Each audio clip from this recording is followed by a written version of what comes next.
In this video, I'm going to show you how I make a plain basic weaving that you can use to embroider or needle felt on top of. So let's get started. I've done a few projects now where I use this very plain basic weaving as a base for other things to put on top of. It's essentially like a blank canvas, and here are a few examples of what I've done on top of those.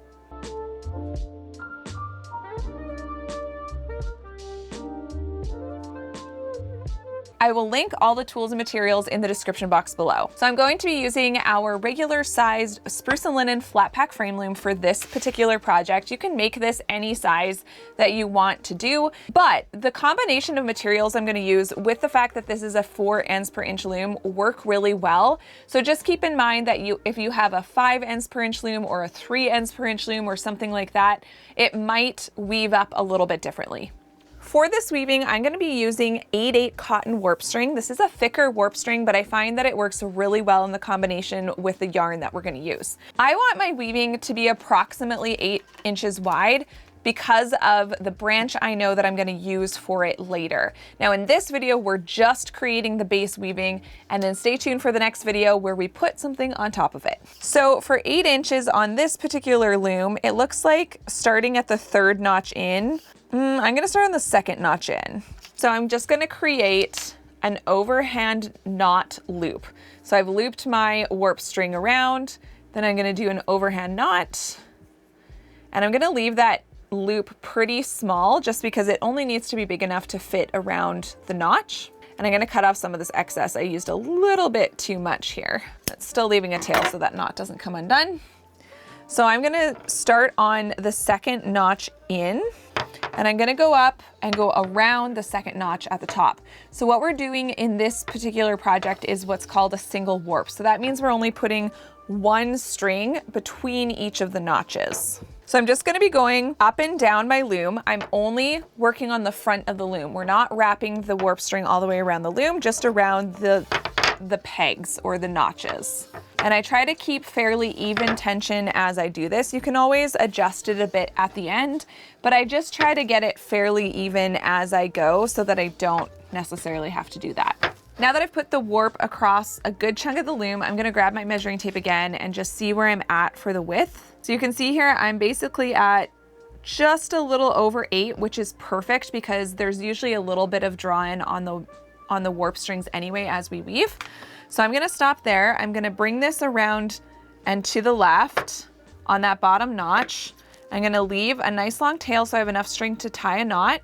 And then I'm simply going to hold this down with one hand and tie a knot with the other, trying to keep that warp string tight but not yanking on it to make it even tighter than all the other warp strings. And I'm gonna make sure I do a double knot, maybe even a triple knot, because I do tend to err on the side of caution in this case. So we'll do a triple knot. And that string is a little bit loose, so I can always just start evening out the tension. So I'm gonna pull up on this one and down on this one, and just sort of start evening out the tension towards the middle a little bit. Okay, that feels pretty good to me there. I am gonna cut a little bit of this tail off just so that it stays out of my way. The next thing I'm gonna do is put some painter's tape on the back of my loom to hold it in place as I weave. This just makes it so much easier because you can see now my loom isn't shifting around, and I prefer painter's tape over any other kind of tape just because it is meant to be on a surface and able to be removed from a surface without damaging it. Next, I'm grabbing a piece of folded up cardstock that I'm gonna weave into the bottom of this loom. This gives us something firm and also straight to press our warp strings down onto, and it'll just help keep everything really straight. This piece is just folded and it's about 3 inches. So I'm just gonna weave this in using plain weave. That's over 1, under 1, over 1, under 1. The most basic form of weaving.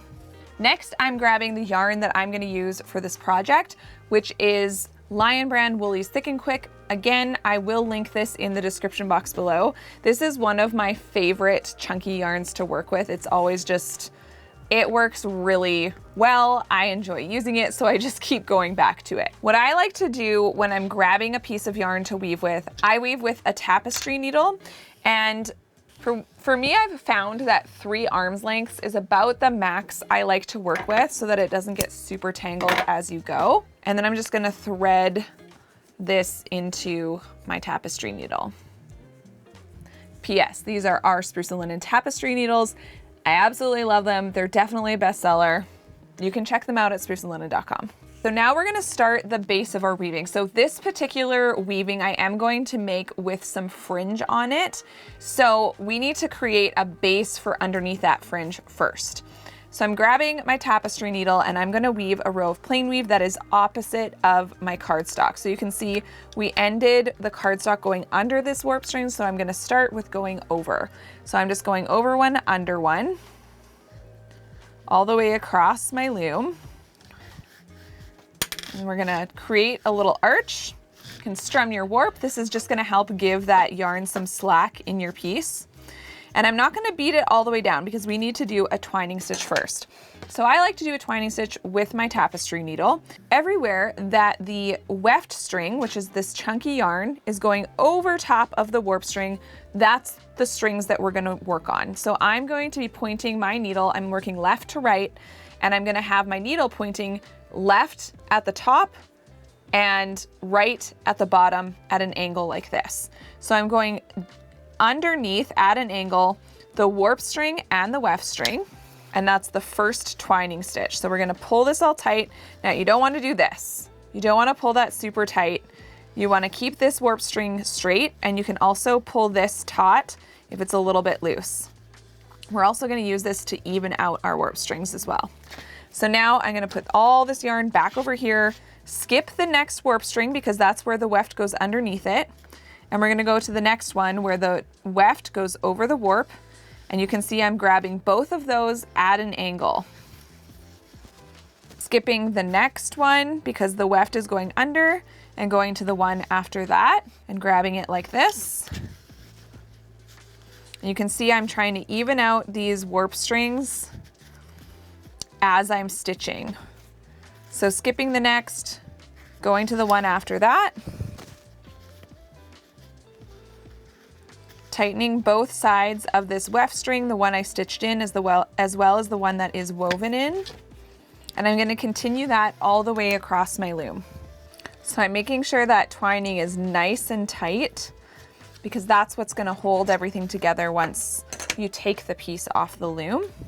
And now that the twining stitch is complete, I'm gonna do 2 rows of plain weave on top of it. So you can see I'm ending on underneath this warp string on this end, so I'm gonna start with going over. So over one, under one.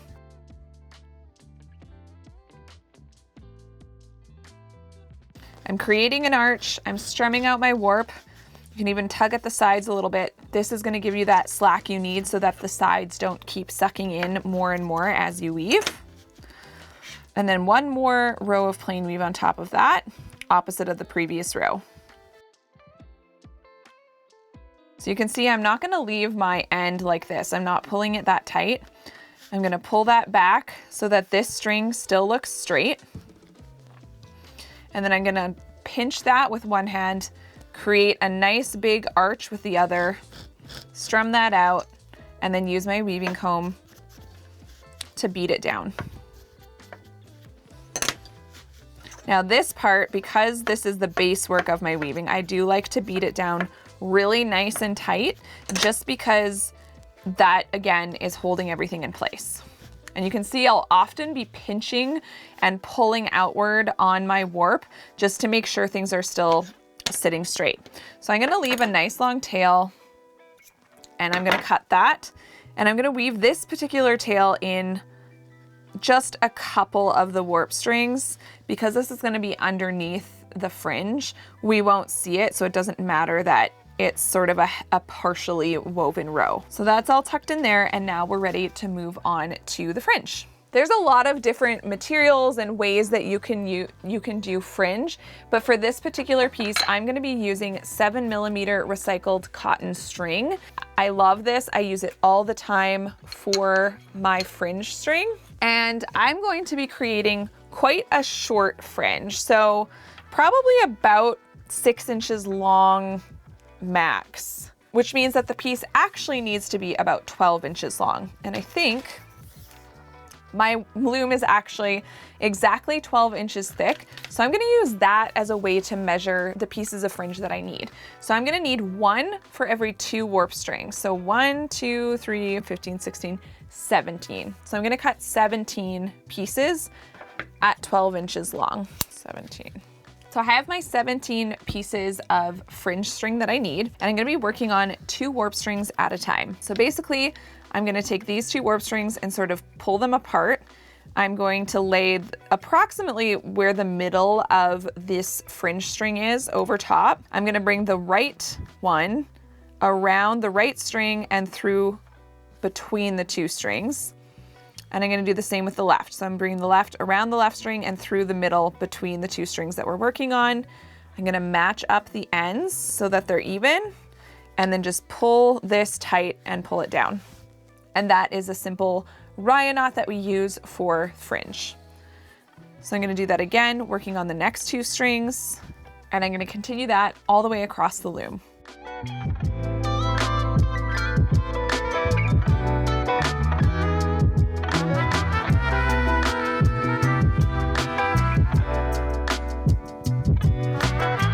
So now that we have the fringe on, we're ready to get started weaving. So I'm gonna pick up my tapestry needle with that same chunky yarn on it, and we're just gonna weave plain weave. This is the best thing for a basic weaving that you're going to do something on top of. So once again, just over 1, under 1, all the way across the loom. So I'm leaving a nice long tail so I can tuck that into the back later, creating my arch, strumming out my warp, and then I'm gonna beat that down with my weaving comb. And now I'm ready to work on the next row. So I'm just gonna turn around and do that again, this time opposite of the previous row. So where I went under this warp string last time, I'm going over it this time. And I'm really gonna focus on making sure my edges are as tidy as I can get them. So you can see I've kind of placed that exactly where I want, and you can even push down the yarn just on these first few warp strings, and then hold that with your hand while you create the arch with the other, and then push that down with the weaving comb. So once again, I'm gonna make sure that this edge is lined up where I like it, making sure that this warp string is staying fairly straight. A little bit of drawing on the sides is pretty normal, but you don't want it to end up way smaller on one end than it was where you started. So we've got that pushed down nicely. I'm gonna hold that with one hand, create the arch with the other, strum out my warp, and push down the yarn. So I'm gonna keep doing that until I run out of yarn. All right, so now I've reached the end of my yarn, so I need to start a new piece of yarn. When I end with the yarn going underneath the warp string, I do like to just loop it back around and tuck it in the back. We will properly tuck these in later, but I just find that it always leaves a bit of a cleaner finish. So now I'm gonna, once again, grab a new piece of yarn, and I'm gonna do 1, 2, 3, and I'm gonna thread my needle again. Since I ended on this side, so we have 2 tails already on this side, I'm gonna start this next piece on the other side, just so that we're kind of staggering how many ends we have to tuck in near each other. It's kind of nicer if we can spread those out. So you can see here, the last row goes over, under, over. So I need to start going under, but just like I did over here, what I'm gonna do, instead of just having this be underneath like this, I'm gonna lift it up, loop it back around that end warp string, and push it back down. It does make it so there's an extra end there, but I find that that usually looks better because it can look a little sparse if you just have it underneath and then tuck it later. So you can see here, we're continuing on with that nice clean edge. So now that I have this new yarn started, I can just keep on weaving plain weave. And you're just gonna do this until you get to where the top of your weaving is gonna be. For me, I'm gonna leave myself some extra at the top because I'm gonna be using this thicker branch to wrap my warp strings around at the end of this piece. And to figure out how much I need to leave at the top, we can do this. So I'm gonna grab just a chunk of warp string. I'm gonna make it nice and long and make a loop. And then I'm gonna do a lark's head knot. So I'm bringing this loop over top like this, Then I'm gonna grab these 2 loops and then tighten them. I'm gonna tighten them around the branch that I'll be using for the top of my piece down the road. I'm gonna tighten them all the way up to that. And then I'm gonna leave a little bit of extra because it can't just be right up against here. That's gonna be really hard to get over the branch. So I'm gonna leave a little bit of extra. I'm gonna keep my nails here, slip this off, and then I can figure what that measurement is of where I need to end off my weaving. So I'm gonna grab my measuring tape.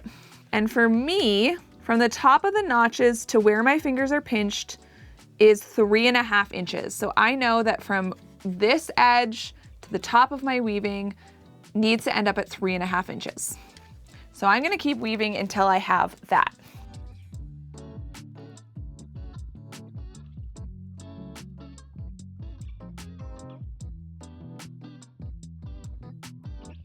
Now I'm ending with my top almost 3.5 inches. So what I'm gonna do is 1 more row of plain weave, and then I'm gonna do a twining stitch on top of that so that we have a secured top, just like we did at the bottom. But there's one little difference that I'm gonna do at the top versus the bottom. I'm not gonna beat this row down all the way until the twining stitch is actually in. So I'm gonna leave myself a nice long tail and I cut it off. Then I'm gonna take that same piece of yarn, I've got quite a bit of extra on here, and I'm gonna start my twining stitch again from left, moving right. But if you just turn around on a piece this wide with your twining stitch, it's gonna wanna pull this in quite a lot. So I like to just start a new piece and do it that way. So I'm gonna start my twining stitch over here, and just like on the bottom, I'm going everywhere where the weft is going over the warp. I'm linking that in, and I'm gonna be pulling this tight as I go. So I'm gonna do that all the way across, and then we can tuck in all the ends. So now that my twining stitch is done, what I wanna do is make sure that this top is even, and I can tell right now that it's not. I've got some on the in the middle that is like sticking up a little bit more. So I just wanna make sure that I even that out. That's something I'll do when I'm completely done this piece again, but it's good to have it as straight as I can get it on the loom right now. So that's pretty dang even. So now I'm gonna grab a smaller needle. I'm gonna be using just this plastic yarn needle. You can grab these at pretty much any craft store, anywhere that sells yarn. It's, I'm pretty sure, literally called a yarn needle. And I'm going to lift up my loom now. I'm gonna save this tape. I usually use my little tape loops a couple of times before I throw them out, just because there's usually enough stickiness for a couple projects. And this is the back of my piece. So I'm gonna bring all of my ends toward the back so that I don't miss any of them. Now this one is just really long, so I'm gonna cut that a little bit shorter. And now we can tuck in our ends. So let's start with the very bottom one. This one is the one that's below in the midst of our fringe. Oh, and there's one more hiding in there. So we'll start with this one. So I'm gonna thread that into my needle. I'm just gonna grab these little loops. If you can see those there. I'm gonna pull that in there. And on the very bottom, I do like to go through a few. So I'm just gonna grab a couple more loops like so. And then once that's tucked in, I can trim off the end. I don't trim it off super, super short. There's a little bit sticking out. And we can do the same thing with this one. I usually don't go through the fringe Ryan knots just because those can come loose. So I just stick with the loops of our weft. So this one is starting up here. So I'm first gonna take it down this way, and then I'm gonna go back up. And that should be enough there. And then we can move on to these other ones. Now these other ones are all gonna be pretty much the same when tucking them in.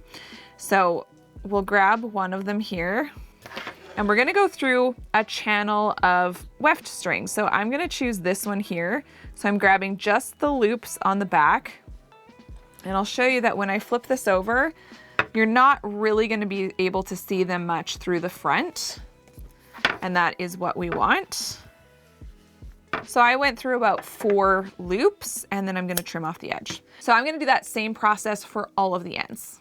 And that is how you create a plain basic weaving to do stuff on top of. So stay tuned for the next video where I actually create something on top of this. But in the meantime, check out this video next.